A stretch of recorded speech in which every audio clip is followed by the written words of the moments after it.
ناظرین، dark psychology کوئی اچھی چیز نہیں ہے۔ کوئی بھی بندہ جو اسے استعمال کرتا ہے آپ اسے فراڈ یا مجرم یا دھوکے باز کہہ سکتے ہیں۔ اب آپ کہیں گے کہ اگر ایسا ہے تو میں اس موضوع پر ویڈیو کیوں بنا رہا ہوں؟ تو اس کی دو وجوہات ہیں۔ ایک تو یہ کہ تقریباً ڈیلی مجھے میری ڈیفرنٹ ویڈیوز پر کمنٹ موصول ہو رہے تھے کہ ڈارک سائیکالوجی پہ کوئی ویڈیو بنائیں۔ دوسرا، ڈارک سائیکالوجی کے بارے میں جان کر آپ ڈارک سائیکالوجی کے اثرات سے بچ سکیں گے، یعنی جب کوئی بندہ آپ پر اسے اپلائی کرنے کی کوشش کرے گا تو آپ بہتر طریقے سے اس کے ساتھ ڈیل کر سکیں گے۔ تو سب سے پہلے ڈارک سائیکالوجی کو ڈیفائن کرتے ہیں کہ ڈارک سائیکالوجی ہے کیا۔ ڈارک سائیکالوجی میں نفسیات کے اصولوں کا استعمال اس طرح کیا جاتا ہے کہ جس بندے پر ان اصولوں کا استعمال کیا جا رہا ہے اسے تو نقصان ہو، لیکن جو بندہ ان اصولوں کو استعمال کر رہا ہے اسے فائدہ ہو۔ دوسرے لفظوں میں کسی بندے کی نفسیات کے ساتھ کھیلنا، یعنی ایسے لفظوں کا استعمال کرنا کہ آپ کی چال اگلے بندے کی سمجھ میں نہ آ سکے، یا اسے استعمال کرنے کے لیے اسے سبز باغ دکھانا، یا اسے کسی قسم کا لالچ دینا، یا اپنے لفظوں کے ذریعے اگلے بندے کے دماغ میں کسی قسم کا خوف ڈالنا تاکہ وہ اس طرح بہیو کرے جس طرح آپ چاہتے ہیں۔ یہ ساری باتیں ڈارک سائیکالوجی میں آئیں گی۔ اس سے پہلے میں psychology of persuasion per videos بنا چکا ہوں۔ سائیکالوجی آف پرسویشن کا مطلب ہے کہ لوگوں کو کسی بات پر اکسانا یا قائل کرنا، یعنی اگر ہم انہیں کچھ بیچنا چاہتے ہیں تو بیچنا، اگر ہم ان سے کوئی کام کروانا چاہتے ہیں تو وہ کروانا، اگر ہم انہیں موٹیویٹ کرنا چاہتے ہیں تو وہ کرنا۔ اگرچہ پرسویشن کے ذریعے بھی ہم لوگوں سے نیگیٹو کام کروا سکتے ہیں، لیکن ضروری نہیں کہ پرسویشن کے ذریعے صرف نیگیٹو کام ہی کروائے جائیں۔ لیکن جب ٹرم ڈارک سائیکالوجی کا استعمال کیا جاتا ہے تو اس سے صرف منفی باتیں ہی ذہن میں آتی ہیں۔ شروع میں جب ڈارک سائیکالوجی کو باقاعدہ ایکسپلور کرنے کی کوشش کی گئی تو اس کا مقصد یہ تھا کہ اس کے ذریعے مجرموں یا لوگوں کو پکڑا جائے گا، یا پھر سیریل کلرز وغیرہ پر اس کا یوز کر کے انہیں سمجھا جائے گا۔ لیکن اگر ڈارک سائیکالوجی پر کیجولی تبصرہ کیا جائے تو ہم کہہ سکتے ہیں کہ ڈارک سائیکالوجی کا استعمال صرف سائیکو یا مجرم لوگ ہی نہیں کرتے، بلکہ عام لوگ بھی اپنی روزمرہ زندگی میں ڈارک سائیکالوجی کا استعمال کرتے ہیں۔ بس فرق یہ ہے کہ کچھ لوگ کم استعمال کرتے ہیں اور کچھ لوگ زیادہ۔ کچھ لوگ اپنے ڈیفنس کے لیے اس کا استعمال کرتے ہیں، یعنی لوگوں کی چالوں سے بچنے کے لیے، جبکہ کچھ لوگ دوسروں کو نقصان پہنچانے کے لیے اس کا سہارا لیتے ہیں۔ آج کل ہمارے پالیٹیشنز، حکومتیں، برانڈز، جعلی پیر فقیر، حتیٰ کہ پبلک سپیکرز تک ڈارک سائیکالوجی کا استعمال کرتے ہیں۔ پبلک سپیکر جو اپنے آپ کو برانڈ ہی اس طرح کرتے ہیں کہ ان کا کام ہی لوگوں کی زندگی کو سنوارنا ہے۔ اب شاید آپ یہ کہیں کہ کوئی بیچارہ پبلک سپیکر ڈارک سائیکالوجی کا استعمال کیوں کرے گا؟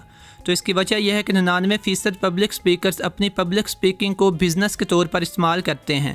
یا تو یہ لوگوں کو اپنے کورسز بیچتے ہیں جن کے ذریعے یہ دعویٰ کرتے ہیں کہ ان کورسز سے آپ کی زندگی بدل جائے گی، یا پھر یہ لوگوں کو اپنے سیمینارز میں بلانے کی کوشش کرتے ہیں، ایسے سیمینارز جن کی ٹکٹ ہی کہیں 1000 روپے کی ہوتی ہے۔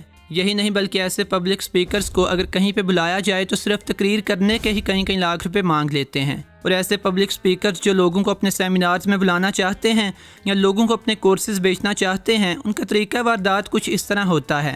جیسے وہ کہانی یوں شروع کریں گے: جب میں چھوٹا تھا تو ہم بہت قریب تھے۔ میرے ابو ایک چھوٹی سی ریڈی لگاتے تھے اور امی لوگوں کے کپڑے سلائی کرتی تھیں، تب کہیں جا کے گزارا ہوتا تھا۔ ہم چاروں بہن بھائیوں کے پاس ایک کھلونا تک نہیں ہوتا تھا۔ اکثر تو ایسے دن بھی آتے کہ ہمیں 2 وقت کی روٹی کھانا بھی نصیب نہیں ہوتا تھا۔ ہم یہ تک نہیں جانتے تھے کہ چلو آج تو ہم کھانا کھا رہے ہیں، کل پتہ نہیں ہمیں کھانے کو کچھ ملے گا بھی یا نہیں۔ جب میں 10 سال کا ہوا تو ابو کی ٹانگ ٹوٹ گئی، تب تو حالات بہت برے ہو گئے۔ جب میں تھوڑا بڑا ہوا تو میں نے خواب دیکھنے شروع کیے، میں نے کتابیں پڑھنی شروع کیں، میں نے بڑے لوگوں کی بایوگرافیز پڑھیں جن سے میں نے ایسی باتیں لرن کیں جو آپ کو کوئی بھی نہیں بتائے گا۔ میں نے وہ راز جانے جن کے ذریعے آج میں کروڑوں کے بزنس کا مالک ہوں، اور ان رازوں کے بارے میں اپنے آنے والے سیمینار میں تفصیل سے بات کروں گا اور آپ کو سمجھاؤں گا کہ کیسے آپ بھی اپنی زندگی کو بدل سکتے ہیں۔ آپ کو صرف توجہ دینی ہے۔ اس 3 گھنٹے کے سیمینار میں آپ کو وہ باتیں سکھاؤں گا جو آپ نے اپنی 30 سالہ زندگی میں سنی تک نہیں ہوں گی۔ یہ چھوٹی سی کہانی جو میں نے آپ کو سنائی ہے ڈارک سائیکالوجی سے فل ہے۔ جو پبلک سپیکر اسے استعمال کر رہا ہے اسے فائنینشیل بینیفٹ ہوگا، اور نتیجے میں آپ کو کیا ملے گا؟ صرف ہوپ۔ آپ کو ایک خواب ملے گا کہ آپ بھی اسی سپیکر کی طرح ایک دن کروڑپتی ہوں گے۔ اس پبلک سپیکر کی کہانی میں ڈارک سائیکالوجی کے میجر ایلیمنٹس موجود ہیں۔ جیسے اس کہانی میں آپ کو ڈیپ ایموشنز ملیں گے، جیسے بچہ بہت زیادہ غریب تھا، چاروں بہن بھائیوں کے پاس کھیلنے کو ایک کھلونا تک نہیں تھا، وغیرہ وغیرہ۔ اب مسئلہ یہ ہے کہ ہم میں سے ہر بندہ ایموشنل چیزوں کو پسند کرتا ہے۔ ہم ایموشنل ناولز پڑھتے ہیں، ایموشنل موویز دیکھتے ہیں، ایموشنل ڈرامے ہمیں زیادہ پسند آتے ہیں۔ دوسرا، اس کہانی کے اندر آپ کو امید بھی ملتی ہے، امید جو زندگی بھر لوگوں کا پیچھا کرتی ہے۔ زیادہ پیسہ آنے کی امید، زندگی بدل جانے کی امید، فلم سٹار بن جانے کی امید۔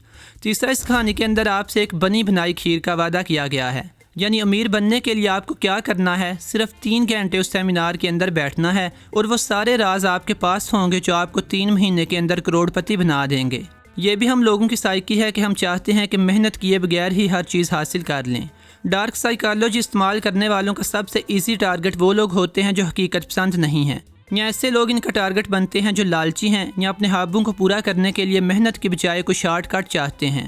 ڈارک سائیکالوجی کا استعمال سیاستدان بھی کثرت سے کرتے ہیں اور اس کے لیے آپ کو دور جانے کی بھی ضرورت نہیں ہے۔ ہمارے اپنے ملک میں ہی اس کی عام فہم مثالیں روزانہ دیکھنے کو ملتی ہیں۔ اگر کسی علاقے میں زیادہ بارش ہو جائے یا سیلاب آ جائے تو لیڈر فوراً وہاں جا کر گندے پانی کے اندر گھس جائے گا تاکہ لوگوں کو پتہ چلے کہ یہ لیڈر کتنا زیادہ عاجز ہے یا اپنے عوام کی تکلیف میں برابر کا شریک ہے۔ لیکن یہی لیڈر ان بارش زدہ برے علاقوں کو پرماننٹلی سنوارنے کے لیے کچھ نہیں کرے گا۔ یا کوئی دوسرا لیڈر آپ کو ملے گا جو اپنی تقریر کے دوران قرآن کی 1-2 آیت صرف اس لیے پڑھ دے گا کہ لوگوں کو وہ زیادہ دینی اور نیک لگے، لیکن دین کو پریکٹیکلی فالو کرنے والی کوئی بات اس میں نظر نہیں آئے گی۔ سیاست میں ڈارک سائیکالوجی کا استعمال کئی مقاصد کے لیے کیا جاتا ہے، جیسے اگر الیکشنز کا سیزن ہے تو اپوزٹ پارٹی یہ کوشش کرے گی کہ لوگوں پر یہ واضح کر سکے کہ موجودہ حکومت کرپٹ ہے اور ملک کی سلامتی کے لیے خطرہ ہے۔ یہ باور کروانے کی کوشش کرے گی کہ موجودہ حکومت کے ہوتے ہوئے ملک کا فیوچر تاریک ہے۔ اپوزیشن کا لیڈر اپنے آپ کو وہ انسان ثابت کرنے کی کوشش کرے گا کہ جیسے ملک کو مشکلات سے نکالنے کا واحد راستہ وہ خود ہے، اور زیادہ ایکسٹریم سچویشنز میں موجودہ حکومت کو بیرونی طاقتوں کا ایجنٹ قرار دے گا۔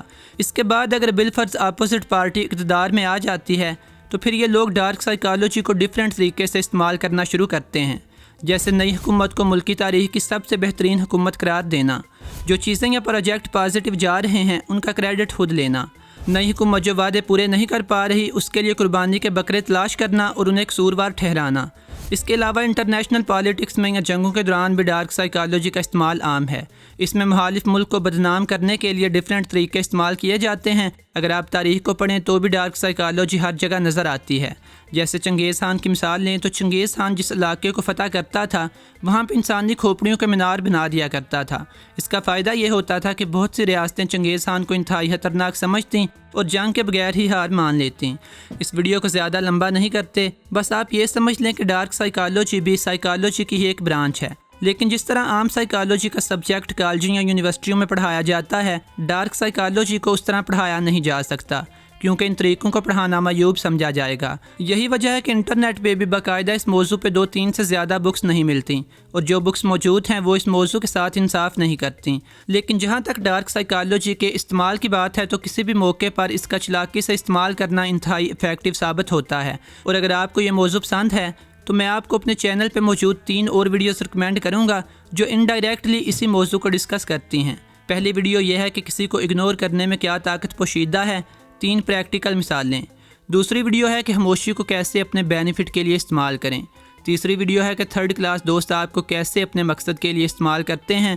ان تینوں ویڈیوز کے لنک آپ کو اس ویڈیو کی ڈسکرپشن میں مل جائیں گے اور اوپر آئی کے بٹن پہ بھی۔ اگر آپ اس چینل پر نئے ہیں تو مزید ویڈیوز دیکھنے کے لیے چینل کو سبسکرائب کر لیں اور کمنٹ سیکشن میں بتائیے گا کہ آئندہ آپ کس موضوع پر ویڈیو دیکھنا پسند کریں گے، کیونکہ میں عموماً یہیں سے دیکھتا ہوں کہ آئندہ کس موضوع پر ویڈیو بناؤں۔ خدا حافظ۔